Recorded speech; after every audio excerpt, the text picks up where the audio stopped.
Welcome to God Likes Porn. I'm Ben the Demon. And last weekend, Kim Jong-un, believably orange, made a speech to the CIA. There is nobody that feels stronger about the intelligence community and the CIA than Donald Trump. I love you. I respect you. There's nobody I respect more. Is what he tells Vladimir Putin every morning before he gets out of bed. Your nipples are beautiful. The best nipples I've ever seen. Well, after Ivanka's. Now you may say, but Ben, Trump doesn't love the intelligence community. He likened the CIA to Nazi Germany. But when you're racist, that's actually a compliment. Anyway, Paul Crackpot had more to say. I feel like I'm 30, 35, 39. Somebody said, are you young? I said, I think I'm young. Really? Really? Do you think so? Because in my opinion, you've aged worse than the Wiggles. Cold spaghetti, cold spaghetti.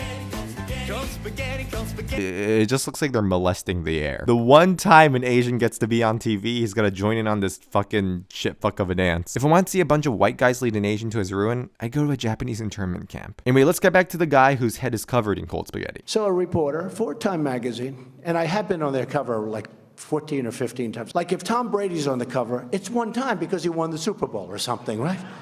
I've been on for 15 times this year. All right, so I guess there's Tom Brady. But Trump, I mean, I don't want to make you feel completely deflated, but being on Time magazine does not necessarily make you a good guy or a hero. You know who else has been on there? O.J. Simpson, Osama bin Laden, Adolf Hitler, Newt Gingrich, you know, just the worst. Also, why are you talking about this shit in front of the memorial wall? Before you go and build a wall, why don't you respect the ones that have already been built? I know you're bummed that you couldn't get any stars for your inauguration, but those don't count. And speaking of his inauguration, he had this to say about that. We had a massive field of people. You saw that. Packed. It went all the way back to the Washington Monument. And I turn on, and by mistake, I get this network. And it showed an empty field. And it said we drew 250,000 people.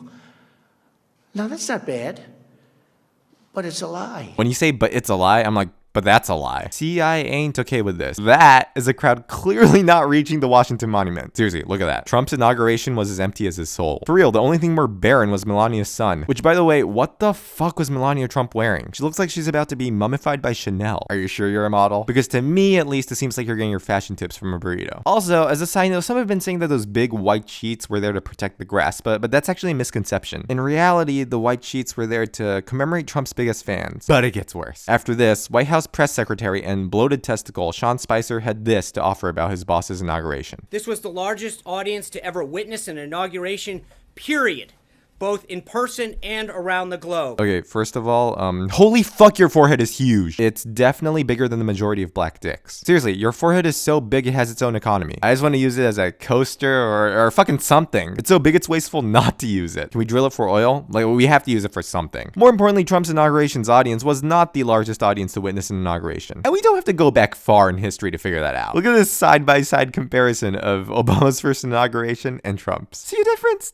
It's subtle. It looks like a before and after photo of the Holocaust. Just get rid of the blacks. His inauguration wasn't even the highest in terms of TV ratings. Sean Spicer has a rule of thumb: don't start your first press briefing with a fucking lie. And as another rule of thumb, don't look like a thumb. I don't know why you have the word spice in your last name, because I'm pretty sure the only aroma you emit is the smell of Donald Trump's balls. But it gets worse. After Sean Spicer's lie, coming to his defense was counselor to the president and what would happen if Kill Bill was a meth addict, Kellyanne Conway. Alright, that's a little mean. I do have a lot of respect for her. She was very, very good in There's Something About Mary. Now, when it comes to defending someone's obvious lies, there's a right way, and then there's a con way. Why the president asked the White House press secretary to come out in front of the podium for the first time and utter a falsehood.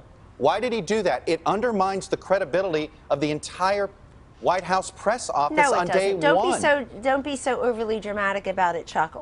You're saying it's a falsehood, and they're giving Sean Spicer, our press secretary, gave alternative facts to that. Thank you, Kellyanne Conman. Alternative facts? You look at facts like they're musical genres. There's hard rock and there's alternative rock. There are hard facts and there are alternative facts. No, they're just facts. There's already a pretty solid word for alternative facts. Bullshit. If we're allowing alternative facts, then we should allow an alternative president. And yeah, it's all fucking stupid shit, but it matters. Today it's about crowd sizes. Who cares? It's funny. But remember, lies just got America into a full-fledged war. So when an administration blatantly embraces falsehoods, that's serious shit. Because before we know it, maybe the only real alternative fact will be that we live in a peaceful, stable democracy. I'll see you guys next week. Hey guys, thanks for watching. Check out my Facebook, facebook.com/godlikesporn, or Twitter @godlikesporn. There you'll find a lot of garbage. Shoot Up Plus is under construction, so yeah, fuck that. You know, like, subscribe, and you know, whatever fucking, you know, people say that shit here, right? And like at the end, they say that shit. I'm pretty sure they fucking say. Other than that, I wanna fuck you.